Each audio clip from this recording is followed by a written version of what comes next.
जय गुरुदेव। सो अभी तक आपको आपके जीवन का पर्पज एक दो तीन लाइन में समझ में आ गया होगा, राइट? मतलब मैं जो भी कर रहा हूं क्यों कर रहा हूं, तो क्यों कर रहा हूं, तो मेरे जीवन का जो पर्पज है, जीवन का जो उद्देश्य है, उसे मैं क्या कर रहा हूं, व्यक्त कर रहा हूं। किसी भी काम में मैं अपने जीवन के उद्देश्य को व्यक्त करता हूं, और जब मैं अपने जीवन के उद्देश्य को व्यक्त करता हूं तो मैं अपना उद्देश्य जी रहा हूं, राइट ना? जब अपना उद्देश्य जी रहा हूं तो हमेशा मेरी ऊर्जा, मेरा आनंद और ये एक मेरे जीवन में मानो एक ध्रुव तारे की तरह काम करता है।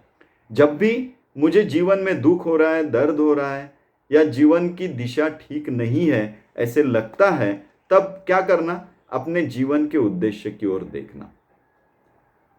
तब आपको पता चल जाएगा, जब भी आप अपने जीवन के उद्देश्य से जो भी आपको भाता है, मतलब देखो तीन चीजें मैंने आपसे करवाई थी, आपकी खास क्वालिटीज, उसके बाद वो खास जो क्वालिटी है वो व्यक्त करने का आपका तरीका क्या है, आपका माध्यम क्या है, आपको कौन सा ऐसा माध्यम भाता है जिससे आप वो व्यक्त करते हो, राइट? और तीसरा, आपको जग कैसा चाहिए, आपका आदर्श जग, आपका परफेक्ट वर्ल्ड कैसा है, राइट? ये आपने लिखा। अब ये तीनों लिखने के बाद मुझे मेरी क्वालिटी पता चल गई, उसको एक्सप्रेस करने का तरीका पता चल गया, और जो दुनिया में क्या चाहिए वो भी पता चल गया, राइट ना? तो ये तीनों को कंबाइन करेंगे तो आप थोड़ा सोच के अपने जीवन का एक पर्पस बना पाएंगे, एक लिख पाएंगे, राइट? जिसकी वजह से आप अपने जीवन के सारे कार्यों को एक धागे में क्या करना शुरू करोगे, अभी बांधना शुरू करोगे। तो जीवन के देखो चार हिस्से होते हैं। एक पर्सनल लाइफ होता है, एक फैमिली लाइफ होता है, एक प्रोफेशनल लाइफ होता है, और एक सोशल लाइफ होता है। ये चारों हिस्से एक धागे से, ये चारों हिस्से में जितने भी काम मैं जीवन में करता हूं, ये सारे एक धागे से बांधे जा रहे हैं, और वो धागा क्या है, मेरे जीवन का उद्देश्य। तो मैं पर्सनल लाइफ में हूं तो भी मेरे जीवन का उद्देश्य मैं क्या कर रहा हूं, व्यक्त कर रहा हूं। मैं फैमिली लाइफ में भी मेरे जीवन का उद्देश्य व्यक्त कर रहा हूं। मेरे प्रोफेशनल लाइफ में भी मेरे जीवन का उद्देश्य व्यक्त हो रहा है, और मेरे सोशल लाइफ में भी मेरे जीवन का उद्देश्य व्यक्त हो रहा है। तो जीवन को अर्थ ये जीवन के उद्देश्य से आता है। जैसे हमने एक्सरसाइज प्रोसेस देखी ना, उस प्रोसेस में जैसे मैंने आपको वर्ड्स बताए थे, उन वर्ड्स को बांधने वाला धागा जब आ जाता है तो सारे वर्ड्स को क्या हो जाता है, एक मीनिंग बन जाता है। जीवन में हम हजारों तरीके के कार्य करते रहते हैं, सभी कार्य को एक खास मीनिंग जब आता है, वो मीनिंग जीवन के पर्पस से आता है।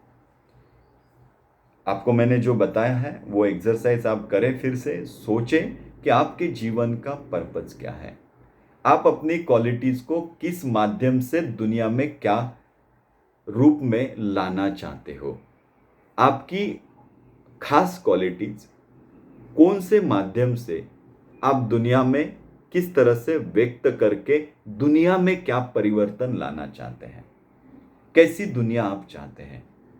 ये तीनों का कॉम्बिनेशन ही आपका लाइफ पर्पस स्टेटमेंट बनेगा। उसके बाद आपको क्या करना है, एक बार मुझे मेरा लाइफ स्टेटमेंट पर्पस पता चल जाए, फिर अब मेरे कौन से ऐसे फोटोज हैं, कौन से ऐसे कार्यों के फोटोज हैं जिससे मैं अपने आप को ऐसे देखूं कि यस, मेरा ये लाइफ पर्पस स्टेटमेंट क्या हो रहा है, व्यक्त हो रहा है। समझे? तो उसके रिलेटेड आपको फोटो जमा करने हैं आपके।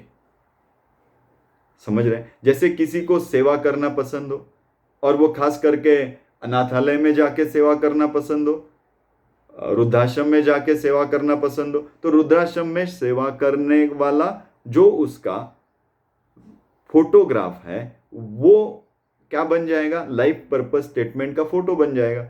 जैसे समझो सेवा करना किसी को पसंद है, और सेवा करने का उसका माध्यम ये है कि मैं जो वृद्धाश्रम में जो लोग रहते हैं उनके अपने माता पिता मान के उनकी मैं सेवा करता हूँ, तो वहां जाके उनकी मैं सेवा करता हूँ। तो क्वालिटी क्या हो गई, खास सेवा। और माध्यम क्या हो गया? वृद्धाश्रम में जाके सेवा करना, ये माध्यम बन गया। और दुनिया में क्या चाहिए फिर? तो इसी रिलेटेड अगर देखेंगे तो दुनिया में हर जो माता पिता है, हर जो वृद्ध व्यक्ति है, उन सब का क्या होना चाहिए? वो मेरे माता पिता के समान अपनी पूरी जिंदगी हंसते हुए गुजारे, उन्हें किसी चीज की कोई कमी ना पड़े, जो चाहिए वो सब कुछ उन्हें मिले, तो उनका जो बुढ़ापा है वो अच्छे से जाए। ऐसा ही आप अपनी दुनिया में चाहोगे ना? तो अब ये तीनों को कंबाइन करेंगे तो क्या स्टेटमेंट बन जाता है? देखो, मुझे वृद्ध लोगों की, वृद्धाश्रम के लोगों की सेवा करके उनके जीवन में प्रेम, आनंद और उत्साह लाना, ये मेरे जीवन का उद्देश्य। समझ रहे हैं आप? राइट? अब इस उद्देश्य, अगर आपका ये उद्देश्य है आपके जीवन का कि वो उनकी सेवा करना या उनके जीवन में आनंद और उत्साह लाना, तो आप अपने पर्सनल लाइफ में भी जो कि भी करोगे वो इसी तरह से करोगे ना। जैसे आप में आपका पर्सनल लाइफ है, तो पर्सनल लाइफ में भी आप जाओगे तो अपने माता पिता या फिर जो भी लोग हैं उन सबको इसी तरह से देखोगे, वृद्ध लोगों को। आपकी फैमिली लाइफ में भी आप अपने माता पिता को, अगर आप दुनिया के माता पिता के सोच रहे तो आपके माता पिता और आपके बेटे भी आपको उसी तरह से, या फिर जीवन में जो भी है आपके रिलेटिव्स में वो भी सब उसी तरह से चले। इसके लिए आप आदर्श बनोगे कि नहीं बनोगे? फिर आपके प्रोफेशनल लाइफ में भी अगर ऐसा हो जाए कि मैं जो भी जितना भी सब कुछ कर रहा हूं ये इसलिए कर रहा हूं कि उसमें से कुछ हिस्सा मैं वृद्धाश्रम को दे सकूं। देखो, प्रोफेशनल लाइफ में भी उस लाइफ पर्पस को अगर आप लेके आ जाते हैं कि मैं जितनी भी अर्निंग करता हूं उसमें से कम 10% मैं अपने लाइफ पर्पस वो वृद्धाश्रम में क्या करूंगा, उनके लिए दूंगा, उनके लिए कुछ तो करूंगा, तो यहां पे भी आप अपने लाइफ पर्पस को जी रहे हो। सोशल लाइफ में तो आप अपने लाइफ पर्पस को जियोगे। तो ये इस तरह से अगर आप अपने लाइफ पर्पस को जीवन में लेके आ जाते हो, आपको मिल जाता है, राइट?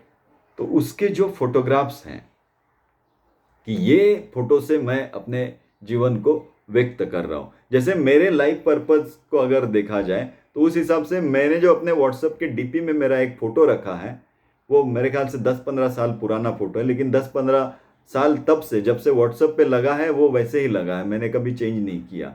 क्योंकि वो फोटो देख के मुझे ऐसे लगता है कि यही मेरे जीवन का जो उद्देश्य है उसका ये परफेक्ट फोटो है, कि ये उस फोटो से व्यक्त होता है। तो आप भी वो फोटो निकालें जो आपको लगता है कि ये आपके जीवन के पर्पस को व्यक्त कर रहे हैं।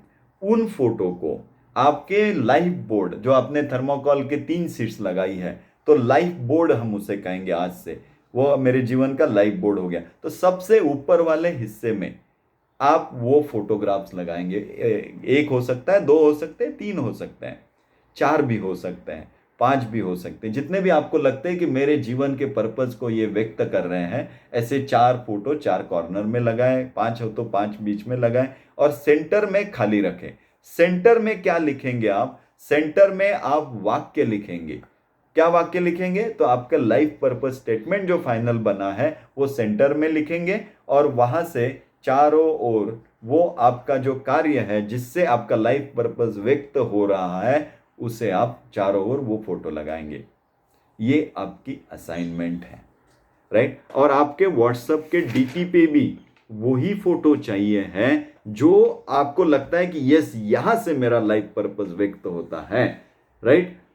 तो आपके पूरी तरह से वो वहां पे लगाएंगे, राइट? दूसरी बात, अब दूसरा काम करना, ये एक बार लग गया आपके लाइफ बोर्ड पे, सबसे ऊपर के हिस्से में आपने इसे लगा दिया। अब आपके सक्सेस बड़ी ग्रुप में जितने भी लोग हैं उनको, वो 6 लोग हैं, राइट? तो वहां से पहले शुरू करना। तो आपका कल तक लाइफ पर्पस स्टेटमेंट फाइनल हो जाएगा। कल से आप सक्सेस बड़ी ग्रुप पे कल एक को फोन करोगे, और उसे आपके लाइफ का उद्देश्य बताओगे। आप क्या क्या करते हो, कैसे करते हो, आपके जीवन का उद्देश्य किस तरह से आप जी रहे हो, ये आप उसको बताओगे, किसी भी एक को, राइट। फिर परसों परसों आपके ही सक्सेस बड़ी ग्रुप में किसी और एक को बताओ, दूसरे किसी एक को बताओ, फिर तीसरे किसी को, चौथे किसी को, पांचवे किसी को, 6 दिन। तो 6 दिन आप 6 लोगों को रोज फोन करके अलग अलग लोगों को क्या बताओगे, आपके जीवन का उद्देश्य जो आपने लिखा है और आप क्या क्या करते हो, कैसे कैसे उसको बना रहे हो, क्या क्या कर रहे हो, ये आप फोन करके उनको बताएंगे। फोन होने के बाद आप ग्रुप में डालेंगे आपने किसको फोन किया था आज और क्या आपका अनुभव रहा। ये अब आपका लाइफ पर्पज आपको अनाउंस करना है, बारसं करणं आपण ज्याला म्हणतो, राइट। तो कोई चीज हम तय कर लेते हैं हमारे जीवन में, तो उसको सबसे पहले क्या करते हैं, अनाउंस करते हैं, सबको बुलाते हैं, आमंत्रित करते हैं। इस एक्सरसाइज से, इस प्रोसेस से आप क्या करोगे कि आपके लाइफ पर्पज में आप सभी लोगों को क्या कर रहे हो, आमंत्रित कर रहे हो। And this is very very very very important. ये बहुत इंपॉर्टेंट है, मैं बोलता हूं आप करो, सिर्फ आपको इसके रिजल्ट पता चलेंगे। तो 6 दिन आपने 6 लोगों को बता दिया, लेकिन सिर्फ 6 दिन ही नहीं बताना है। मैंने पहले आपको सिर्फ 6 दिन आपके सक्सेस बड़ी ग्रुप के लोगों को बताना है, वो बोल दिया, राइट। अब उसके बाद 7वें दिन शायद आप अपने पति को बताओ या पत्नी को बताओ। 8वें दिन आप अपने भाई को बताओगे, माता जी को बताओगे, पिताजी को बताओगे, बच्चों को बताओगे। 9वें दिन, 10वें दिन, फिर आपके दोस्त है, रिश्तेदार है, सब कुछ है। तो रोज कम से कम अगले 56 डेज आपको रोज किसी ना किसी आपके नजदीक के लोगों को आपके लाइफ पर्पस के बारे में बताना है, और ग्रुप में डालना भी है कि आपने किसको बताया, उसके साथ आपका रिलेशन क्या था। समझ में आ रहा है। तो पहले तो आप सब लगाएंगे और फिर अनाउंसमेंट शुरू करोगे, फोन करोगे और सबको बताते जाओगे, फोन करोगे सबको बताते जाओगे। आप अपने व्हाट्सएप का डीपी चेंज करोगे, जो डीपी आपको लगता है कि यस ये मेरा जीवन के पर्पस को व्यक्त करता है, उसको लगाओगे। आपके ईमेल आईडीज का जो सिग्नेचर है वो, उसमें आप वो सेंटेंस डालोगे, आपके लाइफ पर्पस का सेंटेंस डालोगे, राइट। आपकी वो सिग्नेचर बन जाए। आपके व्हाट्सएप, जो आपका व्हाट्सएप है उसमें जो स्टेटस होता है, या फिर उसमें जो होता है ना, एक स्टेटस में भी डालो, और वो आपका एक सेंटेंस होता है ना व्हाट्सएप के इसमें, वो सेंटेंस में आप लिख सकते हो, राइट। जहां जहां भी आप इसको अनाउंस कर सकते हैं, मीडिया के थ्रू भेज सकते हैं लोगों तक, वहां वहां आप इसको डालें। जितना ज्यादा अनाउंस करें उतना आपको इसका बेनिफिट होगा। क्या होगा ये धीरे धीरे बाद में देखेंगे, लेकिन मैं बोलता हूं आप इसको करें। ठीक है, ठीक है ना। हाँ, इतना आप करके रखें, फिर हम 16 तारीख को मिलेंगे। जय गुरुदेव।